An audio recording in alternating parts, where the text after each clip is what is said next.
Hello, this is Jared Jones again, welcoming you to another episode of Modern Western Buddhism.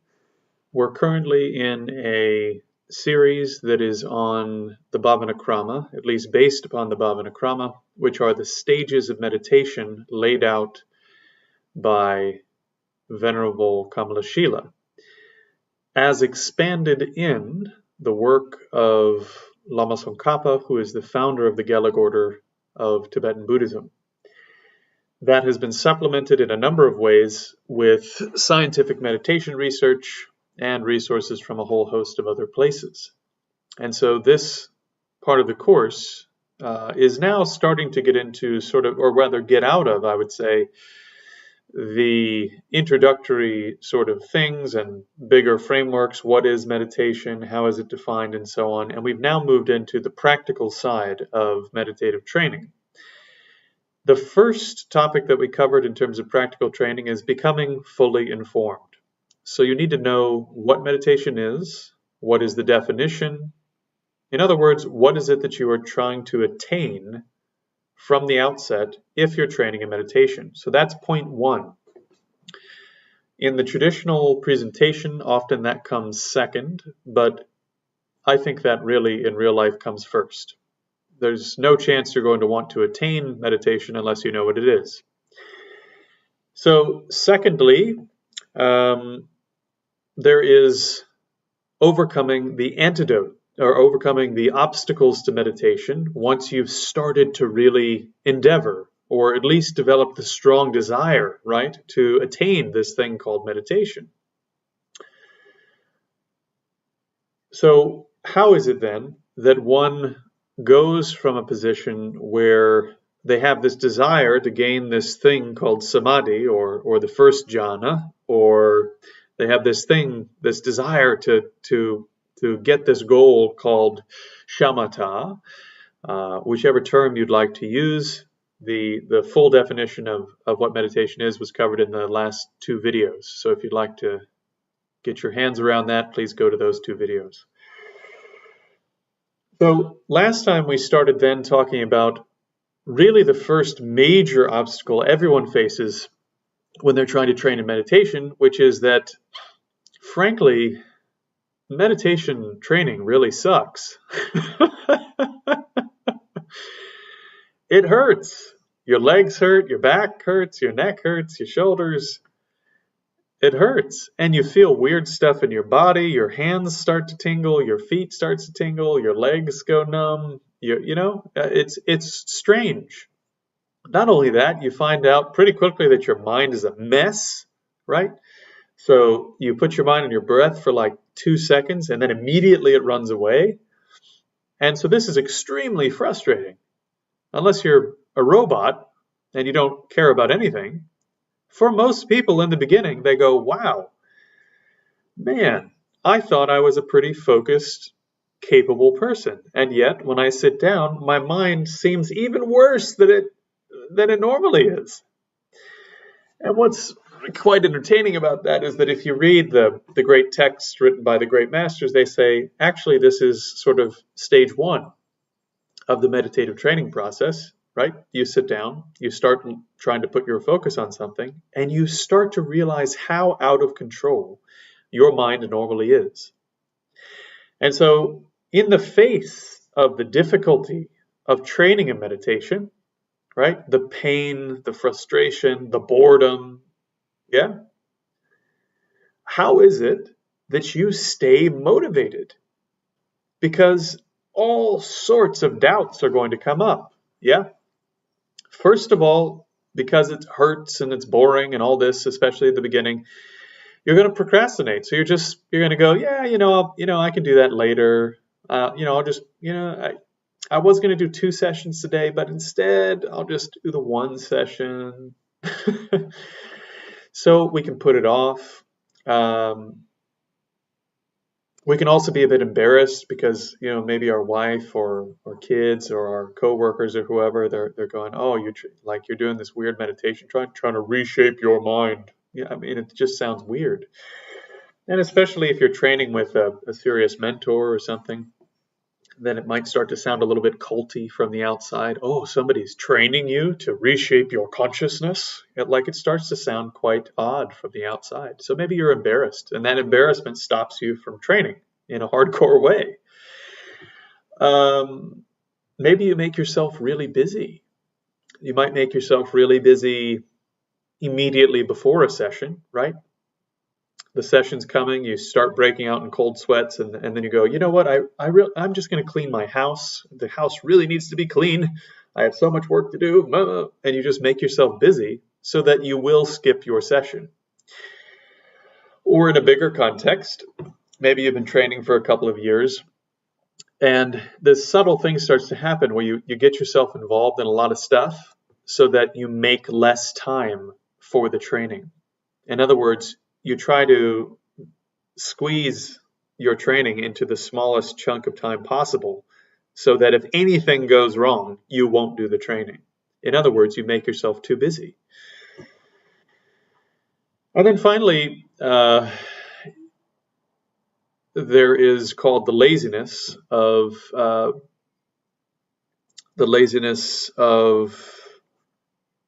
we can call it all sorts of things, but I think disheartenment is good, or self-doubt. You just go, I've been sitting for like 3 years and I don't have this, and maybe it's just not for me. Or you've been sitting for a couple weeks and you go, I'm getting a little bit out of this, but this is boring, and if this is as far as this goes, then like this, my knees hurt too much, I'm too old, whatever.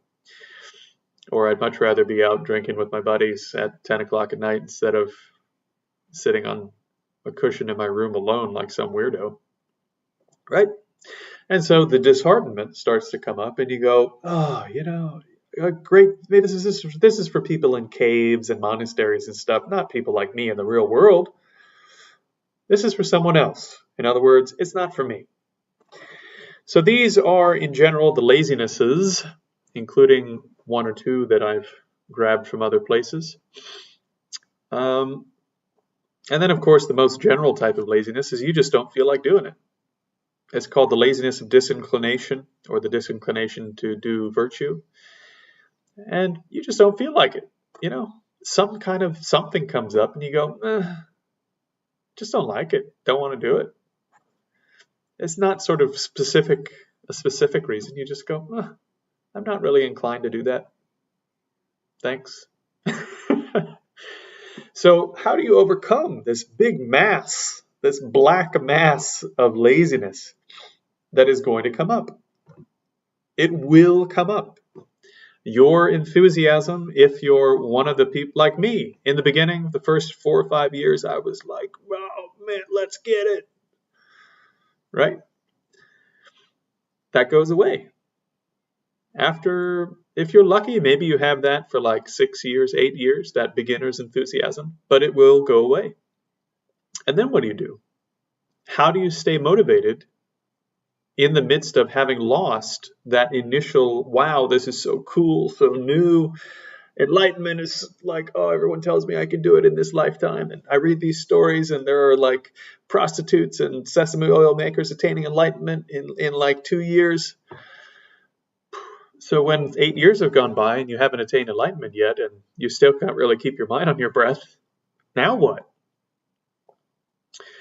Well, the first step is become fully informed. Understand what the path is, what you're doing, how this little piece called meditation fits into a much bigger structure of training, 95% of which actually isn't on your cushion, and how that other 95% that's not on the cushion will lead to the result of meditation if you're doing it properly.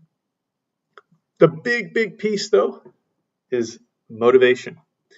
Motivation and intention. How is it that you stay motivated? And that motivation, how do you aim that motivation so that the motivation is sufficient to carry you through the entire task? That's the question. And so this is among the first few things that is taught if you're training in meditation seriously, which is brilliant. It's so common sense. So common sense.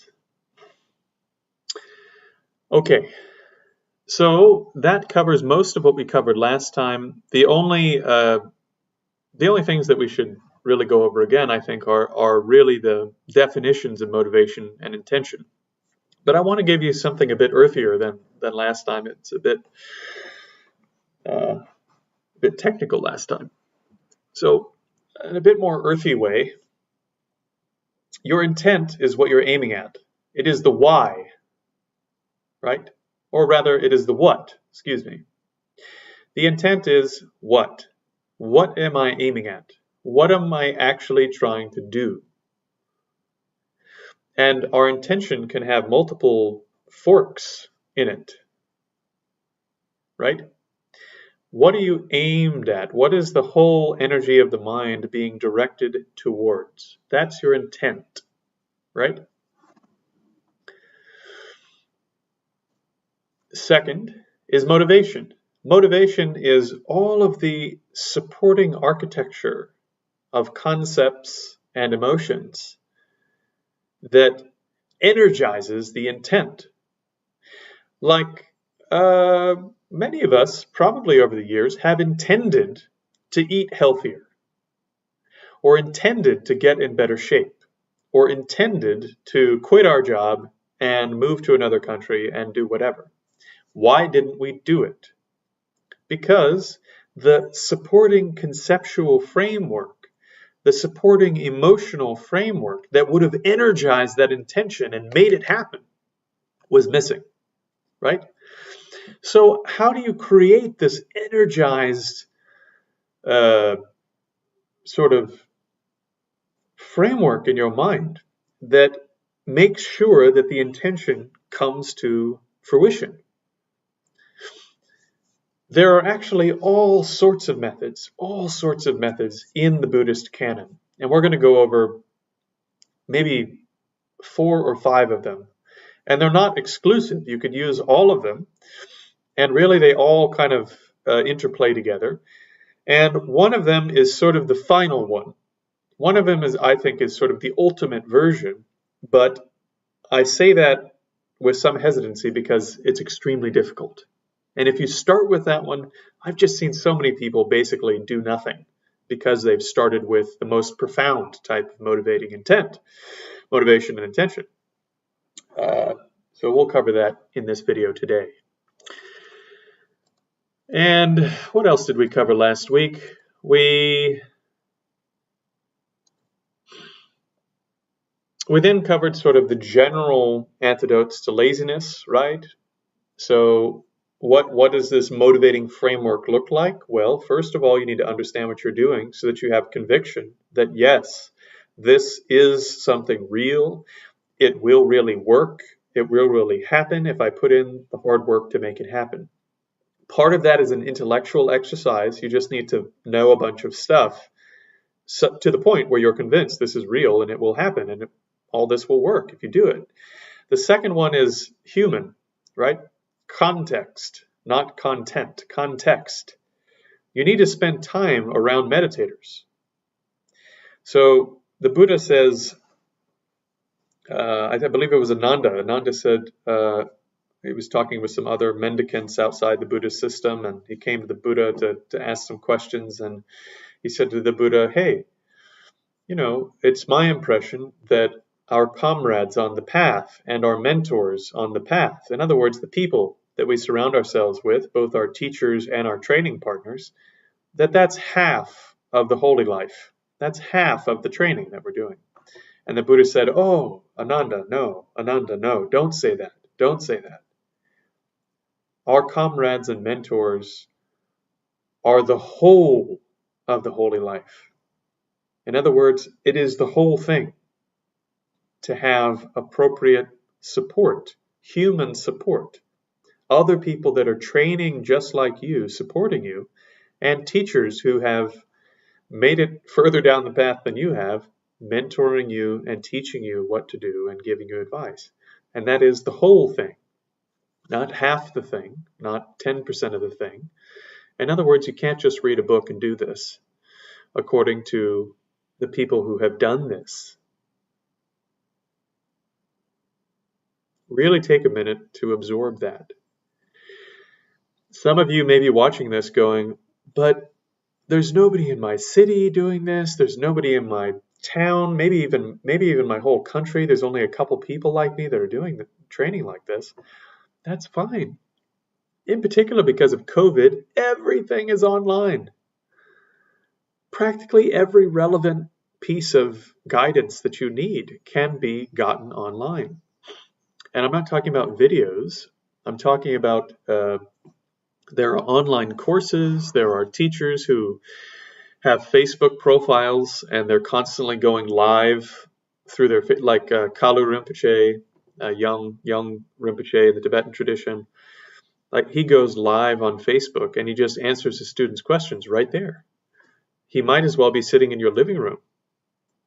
So if you want to train in this stuff, and you don't have anyone around you nearby, there are online communities that are quite good. Not like Facebook groups. Usually those are really bad. Not just chatting with people randomly online. Again, that's not so good. But there are communities of people that are training really hardcore, and they have good teachers, and they have little chat rooms and things associated with the websites that are, part of the course. For example, Jamyang Buddhist Center in London, I'm doing a course with them at the moment. And they have these chat room discussion boards through their website. And they have group discussions after the classes, so you can talk with senior students and students at your level and just sort of work through material. And then also the teacher is quite accessible, at least by email. And you can ask them questions during class and so on. So you need to have the conviction that comes not just from the intellectual understanding, but from hanging around with a lot of people that are doing this training at your level and above, and seeing firsthand, oh wow, these people are so different, especially the people who have attainments. They are so different than the ordinary person. It's a different type of personality. Yeah? So that gives you the conviction to go, yes, I'm going to do this, just like they did. Now, what is that called? Once the conviction goes, yes, this is possible, I can do this, there are these great benefits to this, then the aspiration comes up, right? You go, I really want to do this.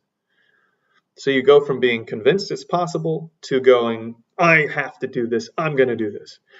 That motivation then leads to effort, right? Virya, joyous effort. You go, man, I'm so lucky that I get to be a part of this. I'm going to put everything I have into this. I'm going to make this happen. The effort comes up. You will do the work. From doing the work, finally, you will attain the results of the training. As the results of the training start to come up, in particular, what's called mental and physical pliancy. The mind becomes much more flexible. The body becomes much more serviceable. Your mind and body, they will do much more of what you want them to do, even way before you attain great meditative accomplishment. Like, if you can hold your mind on an object for like 30 seconds or 2 minutes at a time, already your mind is like a much nicer place to be, and it changes the body also. But I digress. That sort of taste of what meditation can do, even though it's not the point in the end of what you're doing, then adds even more flame to the fire, right? More gas in the tank to complete the training. So that's what we covered last week in brief. Now, this week we're going to cover the specific conceptual frameworks and the specific sort of varieties or flavors of motivating stuff that can energize the motivation so that you will bring the training to completion, as long as you understand what the training is and you have good people around you kind of helping you along in the process. Yeah. In other words, you're going to handle your part and your comrades, colleagues, friends, and mentors are going to handle theirs. Without further ado, let me transfer over.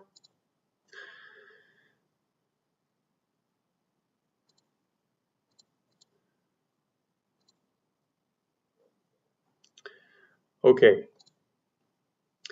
So the first sort of way to approach developing the motivation for meditation is this. Just thinking about the benefits of the training, just like anything else. If you think you want to be a millionaire, right?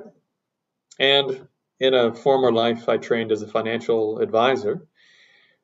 And a lot of the training that they give you is actually mindset kind of stuff, right?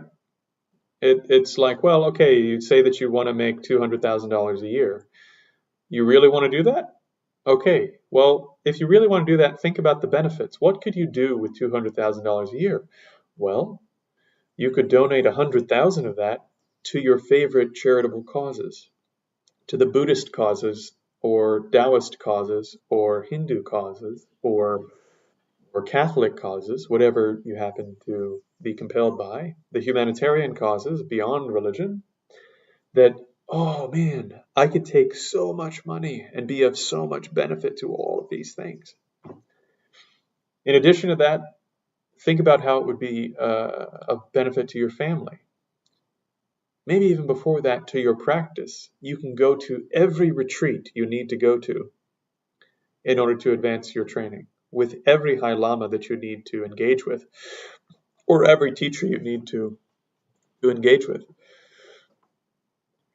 Right now, you might have financial limitations to that, but if you're making 200 grand a year, there's basically nothing that you couldn't do in terms of your training, as long as you have appropriate vacation time and work-life balance, yeah?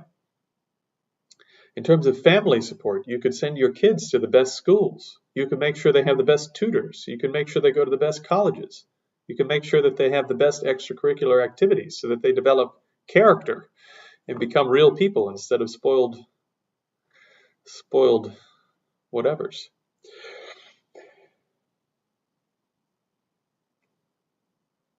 So if you think about all of these benefits, what happens? You start to go, man, I really want to do this. And then you go, okay, I'm going to put in the effort. I'm going to make 100 calls a day, and I'm going to do this, and I'm going to do that. Then you make specific plans, right?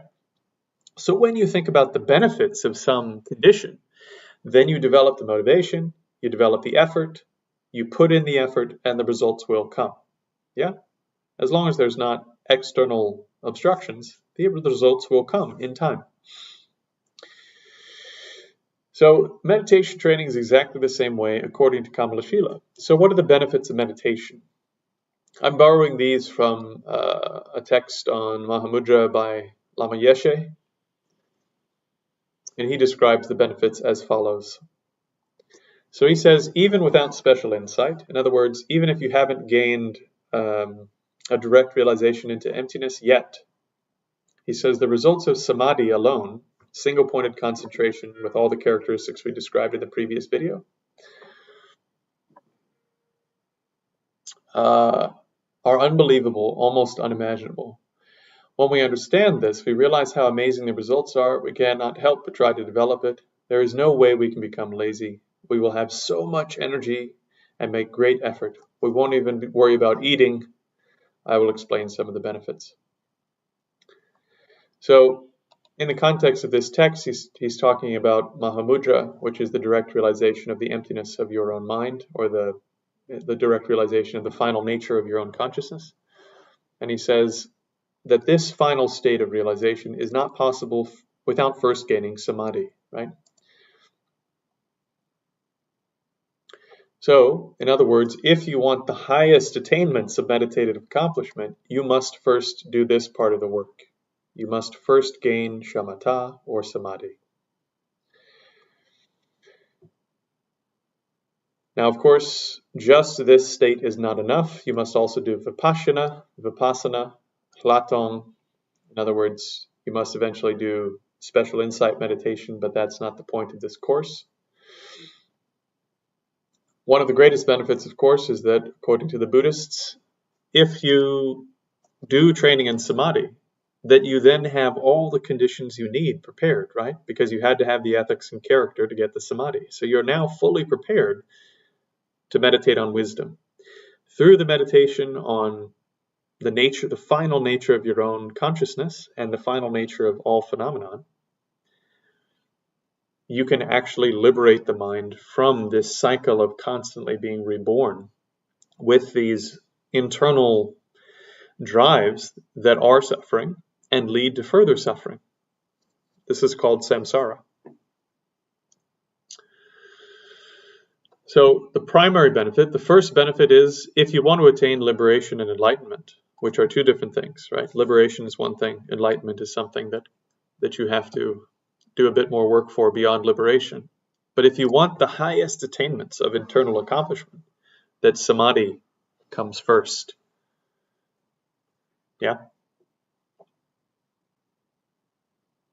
The next benefit is that in a single pointed concentrated state, your mind becomes non-conceptual. So it becomes very easy to cut the complex world of the five sense objects, to eliminate the superstitions, i.e. the kleshas, disturbing emotions is what he's talking about here, and biases, other forms of conceptual, intellectual bias, are easy to cut because all your disturbing emotions and conceptual, intellectual, academic, philosophical biases are based upon conceptual thought.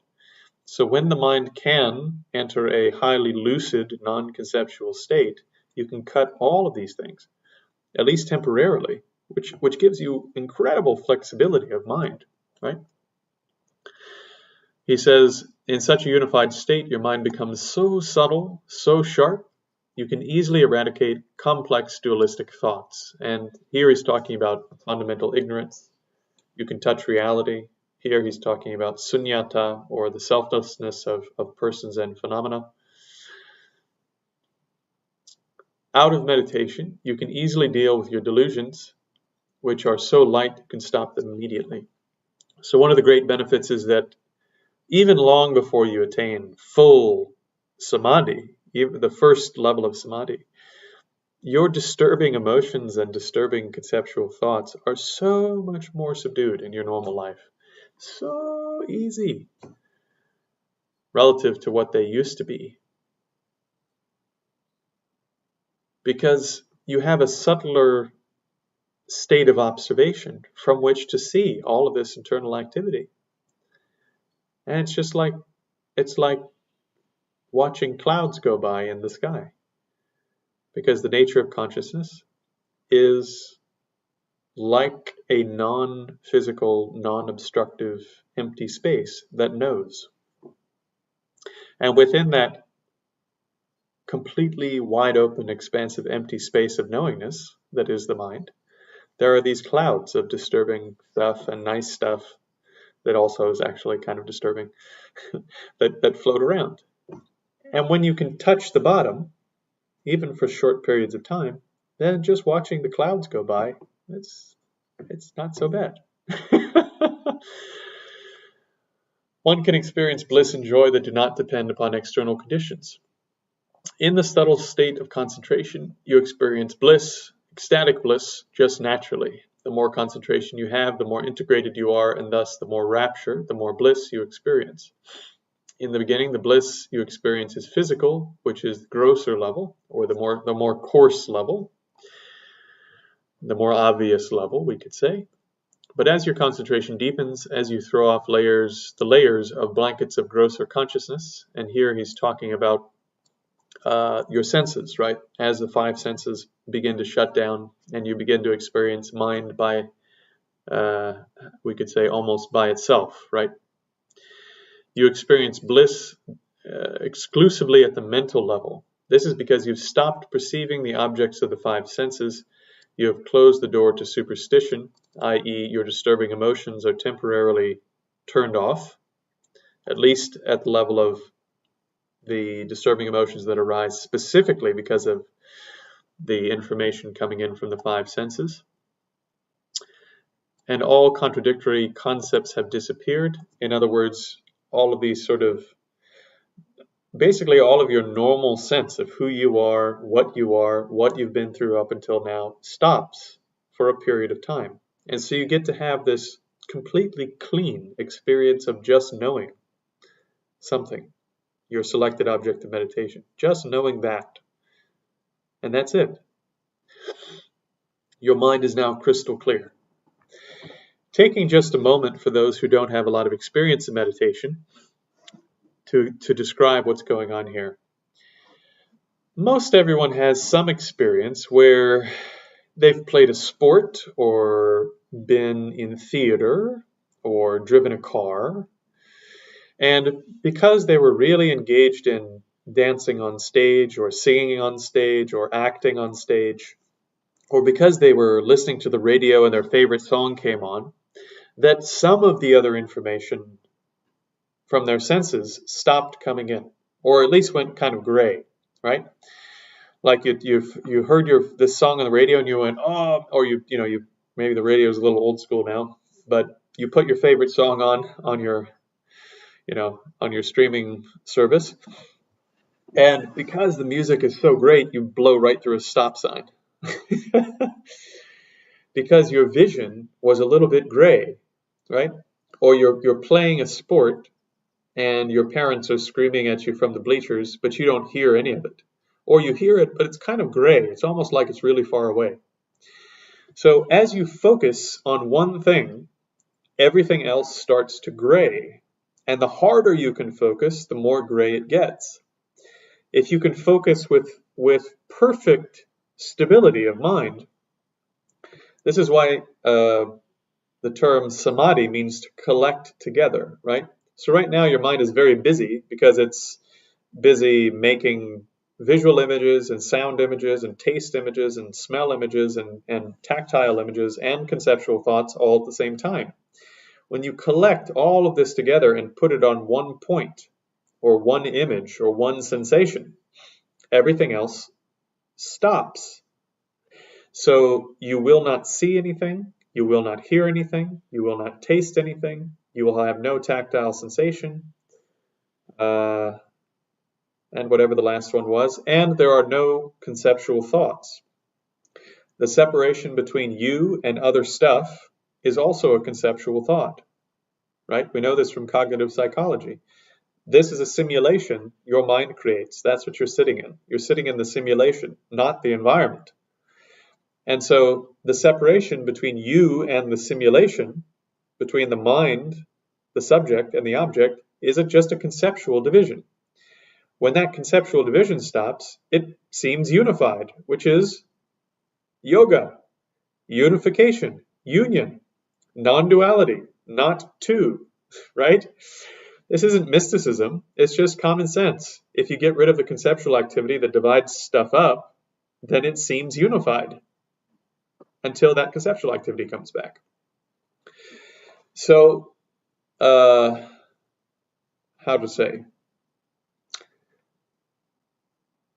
So in a single pointed concentrated state, all of the normal stuff that makes you so stressed out, so emotionally unstable, so filled with doubts, confusion, anxiety, fear, temporarily it's not there at all. And temporarily all of the input from the five senses is not there at all. And the only thing that appears is the object. And the object, because it's a mental image, and because you're not dividing up subject and object, appears to be inseparable from what you are. Right?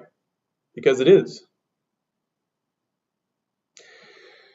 So in the midst of all of that, there's this tremendous sense of relief because you're not experiencing all of the normal crap that your mind does that makes you absolutely miserable.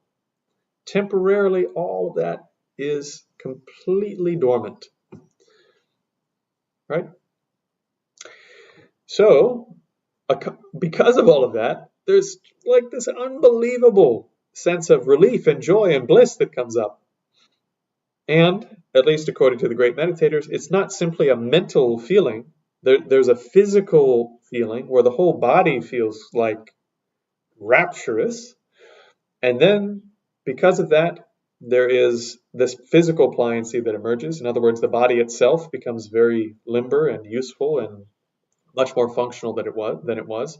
In the same way that if you're in a really good mood, you have a lot of energy in the body, and the body is quite, has a lot more juice. If you're in a crap mood, then the body is sluggish and, so it's very similar. In the same way, the mind has temporarily made all of these things dormant, and there's this incredible flexibility and joy and bliss that comes up because of having done that. And that experience of pliancy, it builds up, right? This is called pliancy. This pliancy builds up over the course of your training. So as your stability and clarity improve, and we're going to talk a lot about stability and clarity in the upcoming videos, but as stability and clarity improve, the pliancy also slowly grows. So the more the mind is stable and clear, the more the pliancy increases of mind and body. Right? Huge benefits. As your concentration gets stronger, you reach ever subtler levels. Your mind becomes super powerful. From his own experience, Je Tsongkhapa says, you can reach a point of such clarity in your meditation that your mind feels almost infinite.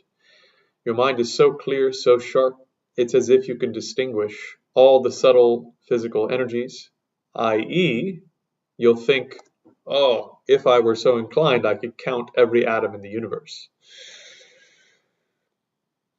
So to reel that in a little bit and make it a little more comprehensible, imagine that you visualized a white disk. And we talked about this in the previous video, right? But you visualize this white disk and you make it a little bigger, a little bigger, a little bigger, a little bigger. Over the course of time and training over a few years, it's as big as a house. And then it's as big as a city block, and then a city, the distance between two cities, the distance between two counties, between two states, between two countries, blah, blah, blah, blah, blah. You continue making this visualized disk bigger and bigger and bigger until your mind sort of clicks and you go unlimited space. And then you let go of the disk and you just rest the mind, you hold the mind on absolutely unlimited space in all 8 directions or all 10 directions, right? Up, down, left, right, front, back, and the cardinal, not the cardinal directions, but the median directions between the cardinal directions, yeah. So because the subject-object duality has been temporarily subdued, it seems as if, from the perspective of that meditative concentration, there's no difference between you and absolutely unlimited space. This is how powerful the mind has become in terms of its capability to visualize or conceptualize or hold extremely large images, right?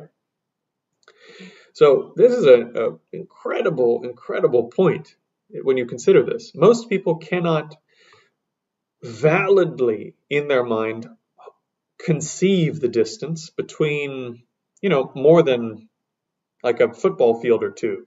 Like to actually visualize a football field at full scale for most people isn't possible. Like when we think about a football field, we make it like this big when we see it in our head, right? And we know that this little tiny image represents a much bigger thing if we were to go to a real football field, but we can't actually visualize in our mind deliberately the field as big as it is. Or if we can, at some point we hit a limit and we can't visualize anything bigger. You see? So one of the capabilities that you gain through training in meditation is that the mind becomes capable of genuinely, authentically, in actuality, being able to conceive of and hold real images of things that are much bigger, much more complex, much smaller, much more intricate. It becomes this incredibly powerful instrument. So this is one of the benefits of training in meditative stabilization, even just the first level of Samadhi. And Lama Yeshe says this level of mind is more powerful even than scientific instruments. And I tend to agree, because this single instrument can visualize an atom at the legitimate size of an atom, if it so chooses, or it can visualize unlimited space, if it so chooses. And there's no single scientific instrument that can do both of those things. That's not something that one instrument can do at this juncture in history. Because you've thrown off the blankets of the superstitions, the heavy wrong conceptions, you will feel so unified and you will experience space, universal space. So Lama Yeshe here, I believe, is saying one of two things. He's either saying that you will gain direct access to the conventional nature of consciousness, which is that mind is a space-like knowingness. Mind itself is it doesn't seem to, from a first-person perspective, when you look at the mind doesn't seem to have any physical properties whatsoever.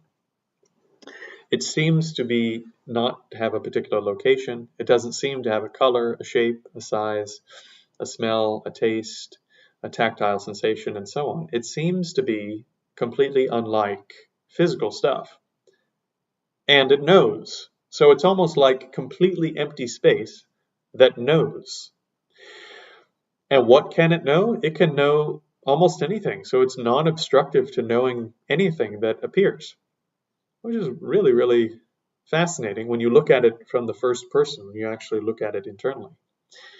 So he's either saying that you'll gain direct access to this conventional nature of mind, this space-like, non-obstructive nature, or he's saying, as we were talking about just a minute ago, that you can use the first level of Samadhi to gain access to the perception of limitless space, which can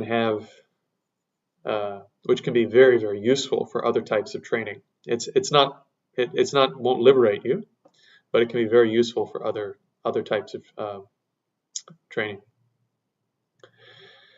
When you arise from your meditation, you feel liberated instead of uncertain and full of doubts and conflicts. You experience inner peace. You will always have a happy, joyful vibration. In fact, you continuously experience tremendous pleasure. Now, the pleasure of chocolate is nothing to you. What you can experience with your mind is super. It's like another realm, another dimension. And what your senses do come into contact with their sense objects. Of course, you experience bliss then too. You hardly even notice whether it's night or day. Actually, even now, when you have samsaric happiness, you have a kind of experience. You dance, you drink all night, intoxicated with the pleasure. Time just flies. Oh, it's morning already. This is what happens when you're intoxicated with the bliss of Samadhi. And of course, this shows that time is not fixed from the outside. It's made up by the mind. So what Lama Yeshe is saying is that when you consider ordinary types of happiness, there's all sorts of great, ordinary, exciting stuff. You know, you got married and you're, wah, right? Or your friend got married, wah. And you guys go out and you're fooling around all night. And then 5 o'clock in the morning rolls around and you're like, what? It's 5 o'clock.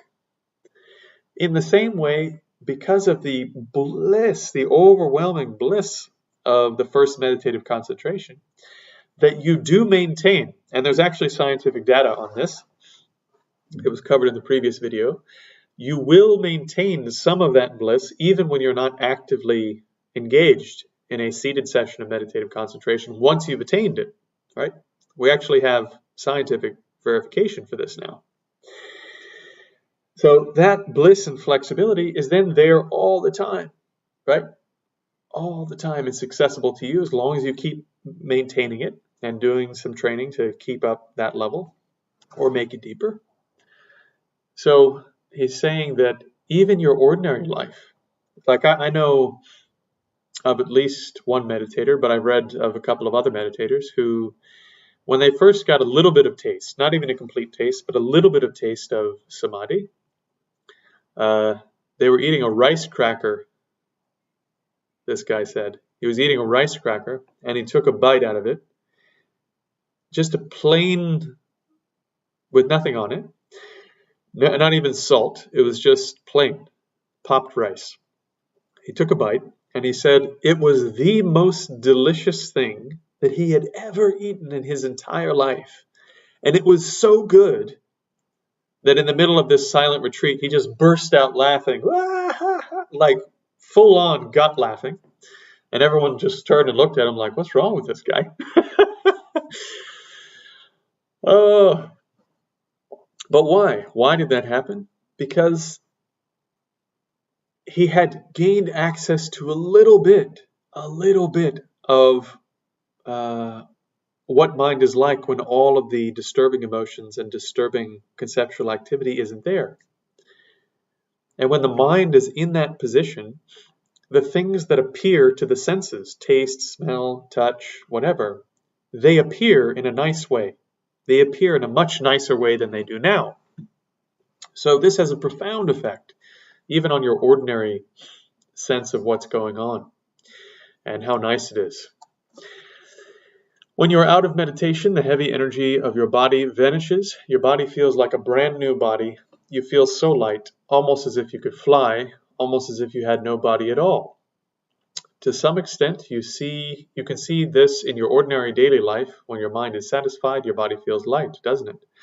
So yeah, when you're excited and things are going well and you're having a great day, it seems like the body is like it's ready to go.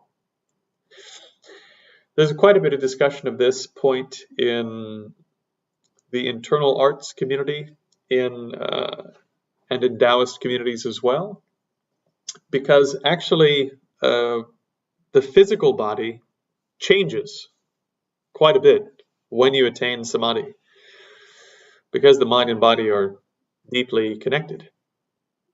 And one of the major advantages to training in something like Tai Chi or Bagua or Xingyi or Yichuan or even just Qigong or even Taoist alchemy more generally is that you are physically reshaping the body and making the body much closer to what the body will be like when you attain Samadhi. And so, because again, mind and body are connected like this, yeah? They are not inseparable, but they are deeply interconnected. So when you transform the physical body, then the mind also starts to transform, right?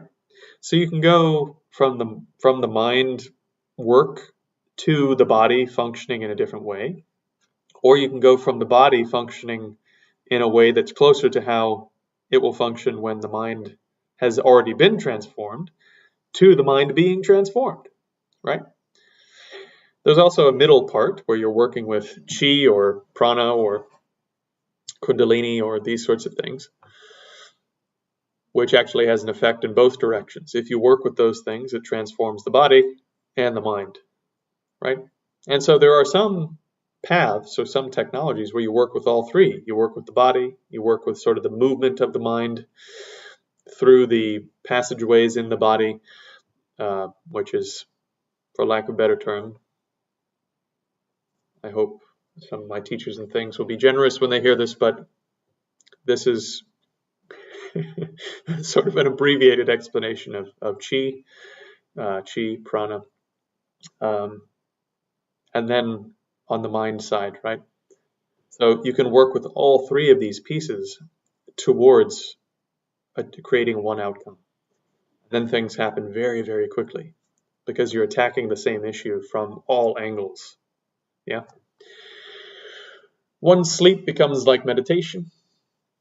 So because your concentration is so good, even your dreams are free from things like disturbing emotions and disturbing concepts. And there are great meditators who actually use the time when their body at least is asleep, to do a lot of internal work with the mind. So, for reasons that will become obvious in the course of time, if you have extremely good mindfulness and introspection, extremely good recollection and alertness, right? Whatever terms we want to use, then you're very aware of what the mind is doing all the time at a very subtle level. And you have great control over where the mind goes and what it does. So even when you fall asleep, you maintain a great deal of that character that you've built up over a long period. And so even in your sleep, the mind is much nicer, right? And eventually you can even use the time when you're asleep to do all sorts of training. One gains numerous varieties of superior mental capabilities. So according to the Abhidharma literature, this is tough stuff for Westerners, but it's important to cover it.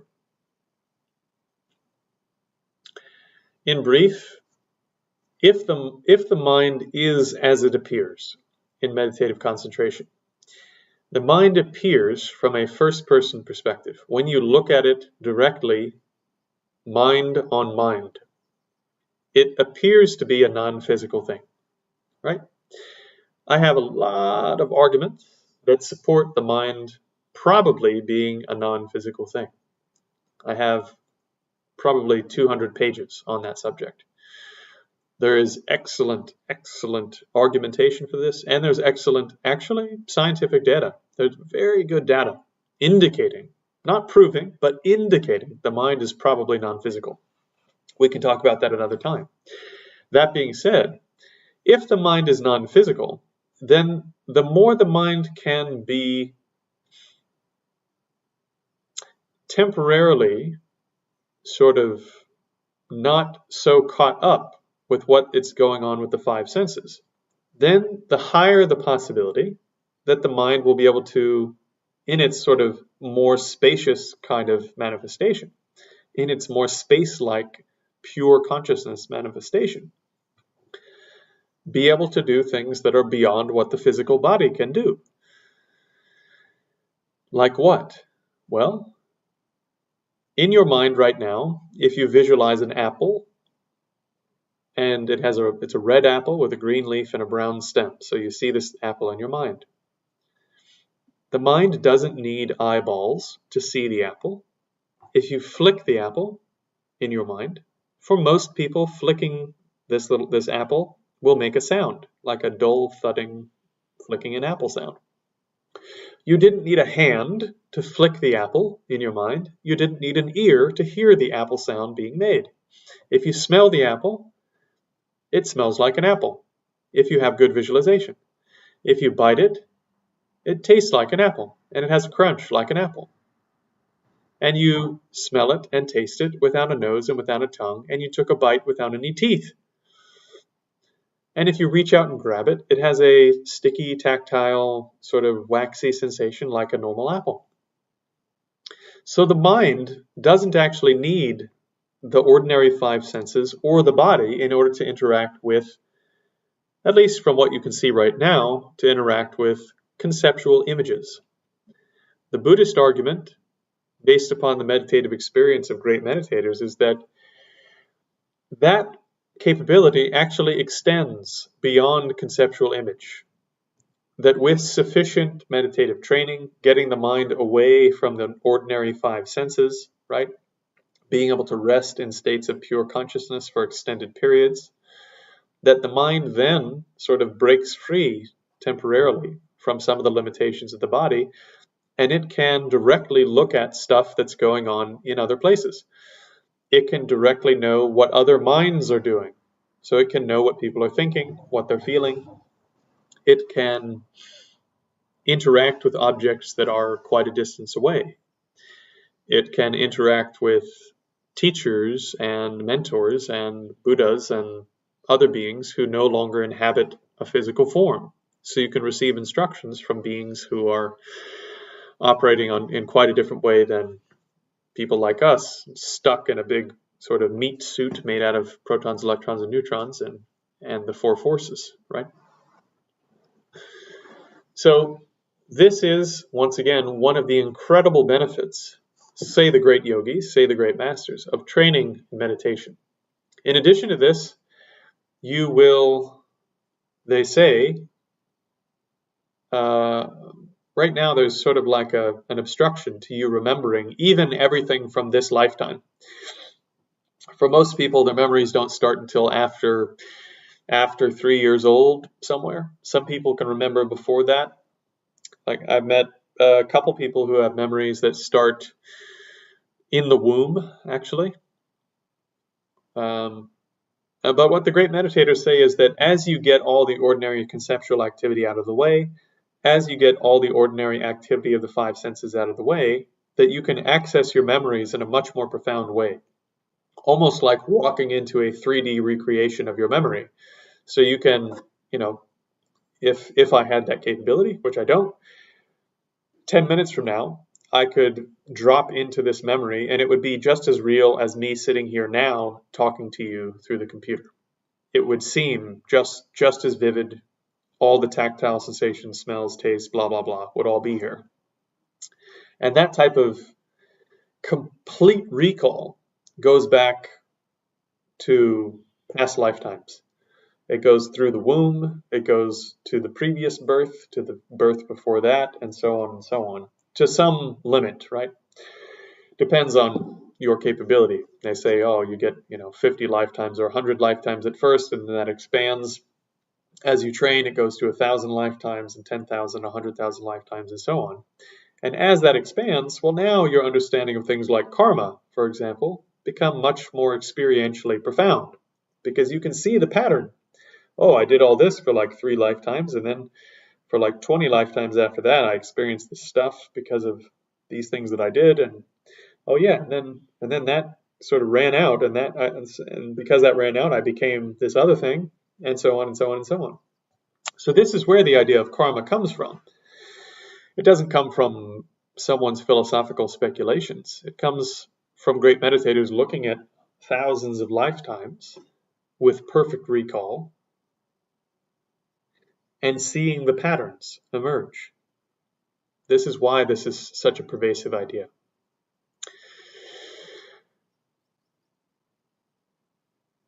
Finally, you may actually, because of previous inclinations, previous training, having done a lot of study on the subject of selflessness or emptiness, simply by entering into Samadhi, and this is an interesting point, simply by entering into Samadhi, it may trigger that information in such a way that you gain a direct experience of selflessness or emptiness or non-duality at a high level, just because you got a bunch of junk out of the way. In other words, some of the work may sort of manifest all of its own, simply because you've gained the capability for it to manifest. So for some people, you take a big jump just because you've gained Samadhi, which is quite fortunate. And Lama Yeshe says, I can't remember the word, but there's a funny word in Tibetan they basically use to say like logician. And oftentimes Lama Yeshe says, don't tell the logicians because those hard-nosed guys, they'll tear this up and say that it can't happen. But then Lama Yeshe says, it does happen because my teacher told me it would happen, and I did it, and it happened. Right? So, also, this is getting a bit esoteric if you don't have any background in any of this, but simply by training in Samadhi, it will change the way that the subtle winds, the subtle chi, the prana, etc. move in the body. And because of that, it will change the body. And Lama Yeshe is indicating here that basically, because the movement of these winds or energies in the body is part of what keeps the body functioning in the normal way, that simply by gaining Samadhi, certain signs will manifest. For example, you may stop breathing for some extended period, which would be quite distressing if you weren't expecting it to happen, or someone else wasn't expecting it to happen and they walked in the room and you're sitting there on your cushion not breathing. They'll think you're dead, especially because your heart rate also gets lower. They check your pulse. It'll look like you're a dead person. In any case, not the point of doing the training, but the movement of these energies is also related to the movement of your emotional states and your conceptual states. So when they dissolve into the central channel, they say, basically they become dormant for a period of time. So you can do a great deal of work to kind of make them go away permanently while they're dormant.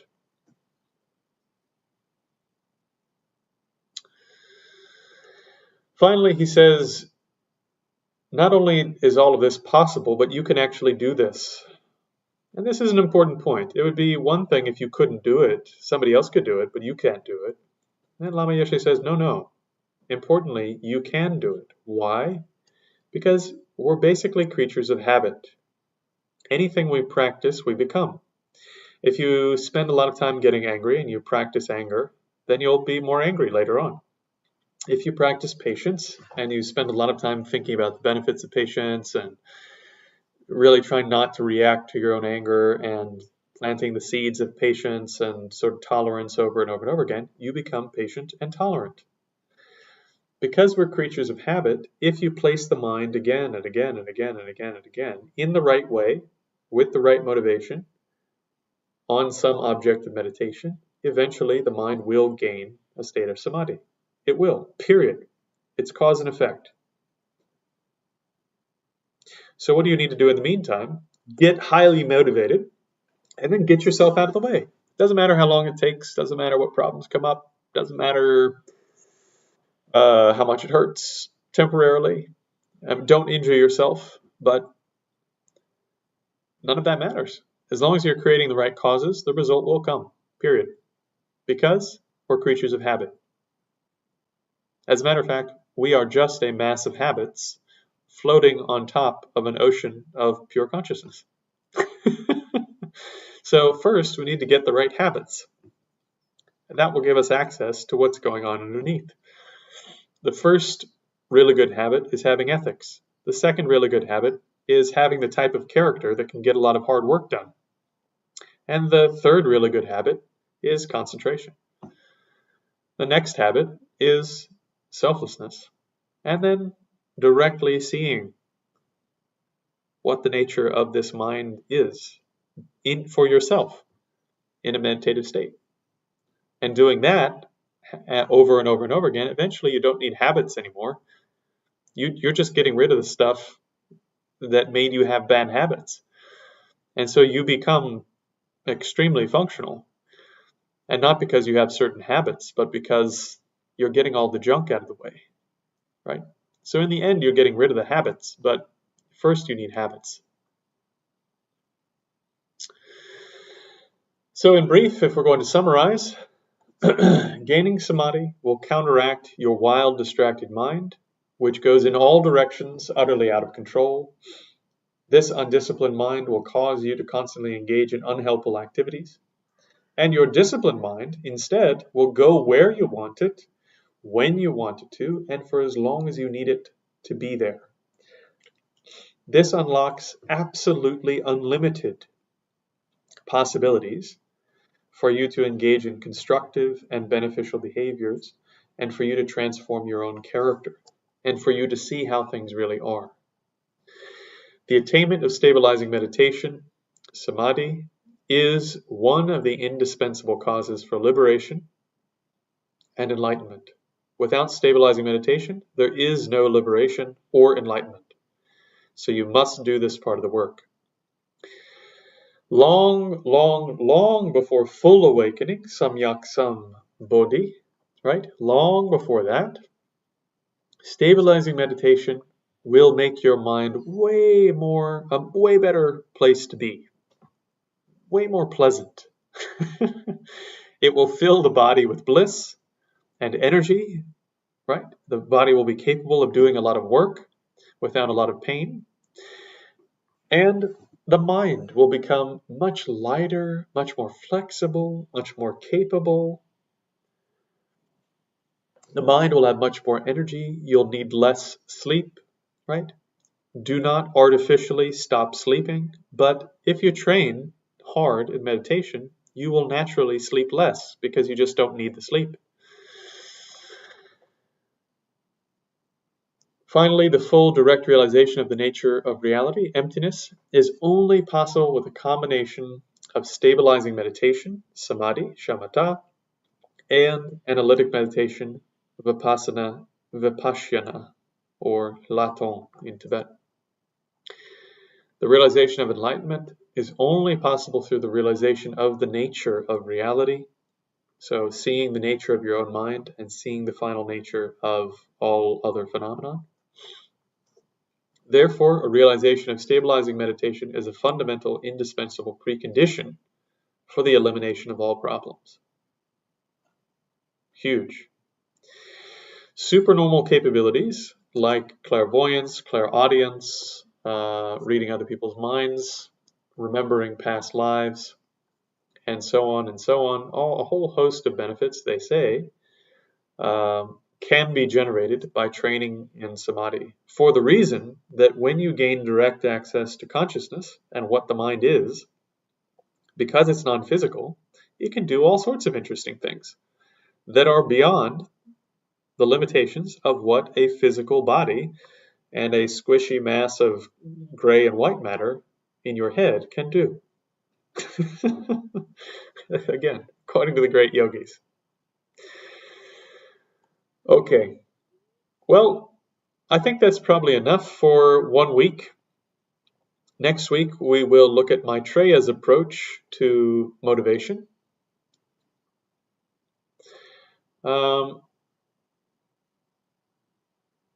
Which I'm really excited to talk about. It's a really, really interesting approach. Let me zoom back out for you here.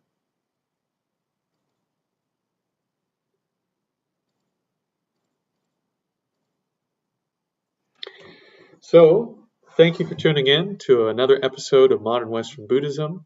The part of the series that we're in now is really looking at what are the indispensable causes for gaining a single-pointed concentrated state. And then, of course, included in that will be what are the steps and stages of that process.